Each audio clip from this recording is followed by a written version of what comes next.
Hey there, welcome to Tarot Time, where each week, regularly I release videos about the tarot, using the tarot, teaching the tarot, so that you can have magical tools in your life to navigate this magical world.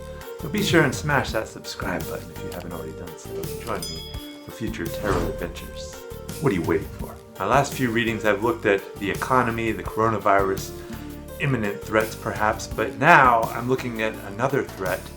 The threat that's been looming over all of us since 1945, when atomic weapons were first used. One of the great miracles of planet Earth is how we've managed to avoid largely using nuclear weapons. We've only used them twice in actual war in Hiroshima and Nagasaki. How much longer is that going to last? There's still hot zones on the world.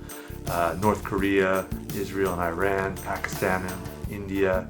Even China and India have had exchanged gunfire recently. So there's threats all around the world. How long before some despot presses the button and destroys us all? Let's look at the potential for war across yon continents. As always, if you have any topics you would like me to do a tarot reading on, please let me know in the comments below.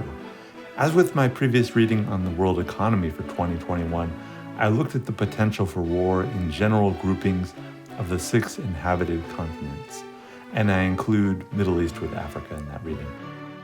As I did this reading, an image came to me. This sometimes happens, and I'm not always immediately clear on what it means and how it relates to the reading, but eventually it does become clear.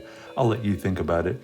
About 6 years ago, I was eating a delicious slice of pizza outside one day, and I had only taken a couple of bites when all of a sudden a very bold bird swooped down and grabbed the pizza right out of my hand and flew off.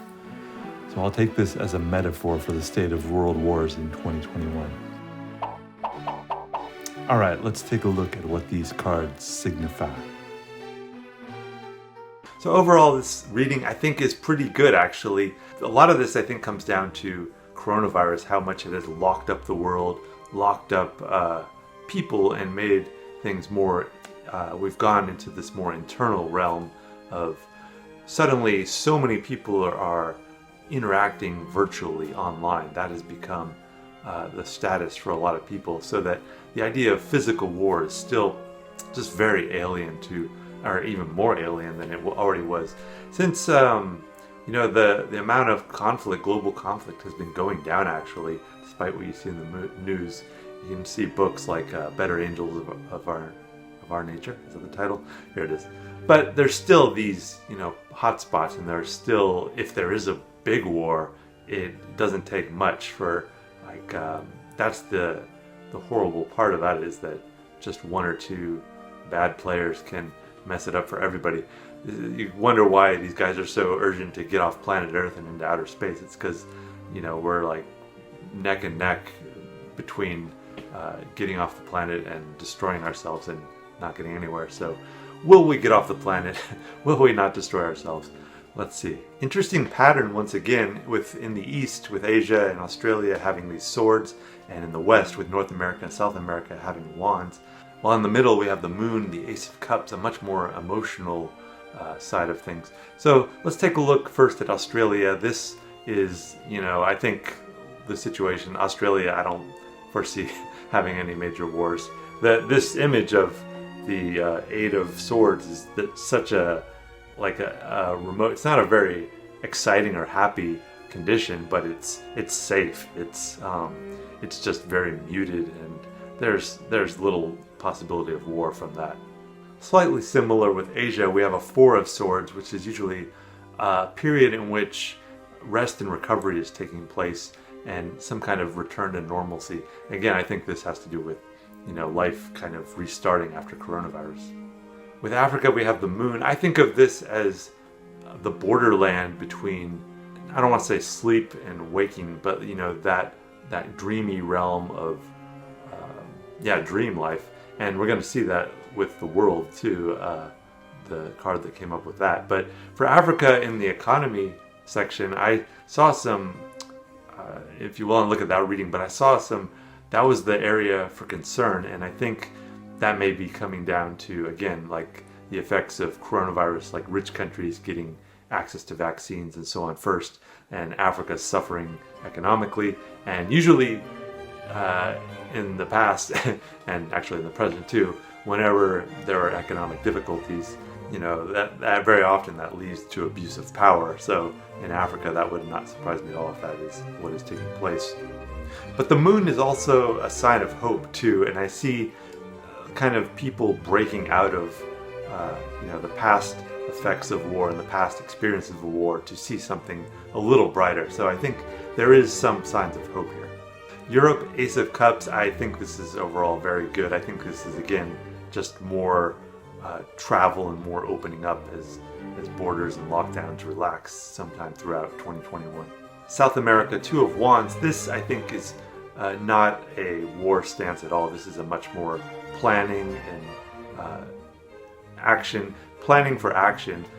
It could be war, but I do not foresee that at all. I think, again, this is just the countries in South America kind of, getting set up again and getting things moving again. Now, finally, the Five of Wands in North America. This is a very conflict. I mean, you can see this is the most conflict-laden card that we have in this reading. And I think that is basically a continuation of the United States' internal division, transfer of power next year, and all that goes with that. I don't foresee the United States becoming a united country anytime soon. It's still going to have a lot of internal, a lot of protests, a lot of potential riots and so on, but I don't think it's going to be. I mean, the thing about this card, though, is look at the people with these are boys. This is very kind of childlike conflict in the sense that it's infighting, and I don't see it at the level of national war by any means. I think this is just more the internal strife that is going to continue in the United States.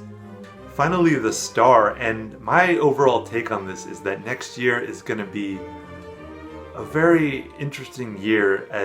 If you look at my coronavirus reading, I didn't see the world opening up until late in the year, and I stand by that still, but I think it's just going to be a new experience for when you have cultures cut off for so long as we've had for most of 2020, like the limited amount of international flights is, you can say we have things like the internet, but it's just not quite the same as the mixing of peoples around the world that affects. So as borders open up again, I think we're going to see, it's going to be almost like a state of a dreamlike experience in that going to another country again will be magical. And that is, I don't think it's going to lead to war. I think overall, this period of 2020 has been a very, not for everyone obviously, but a lot of people it's been like a rest period in which people have been able to sleep in at home. And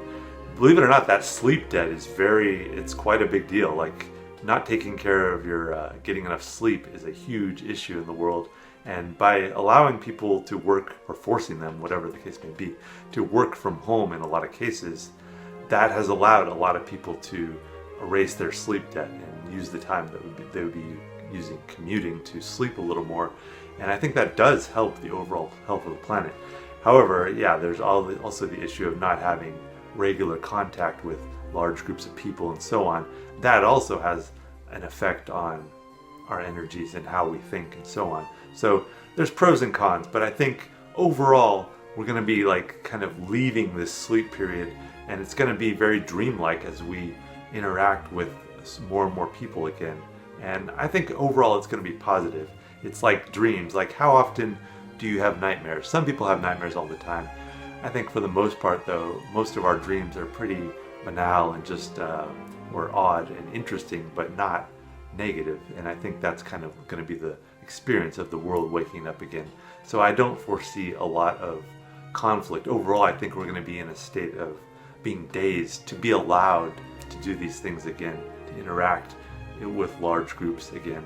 And hopefully that will happen by some point in 2021. The Star is also a very emotional card. You can see she's taking the water and pouring it on the land. that is, the emotion, the access to this connection of that I think we're going to have again next year. So overall, I think 2021 is looking very good. Every video that I do is an act of magic in that it requires an audience to think about these things and to interact with them as well. So I appreciate you for taking these ideas into your mind and bringing your joy and ideas into the world. And I hope I see you at future tarot readings. Take care.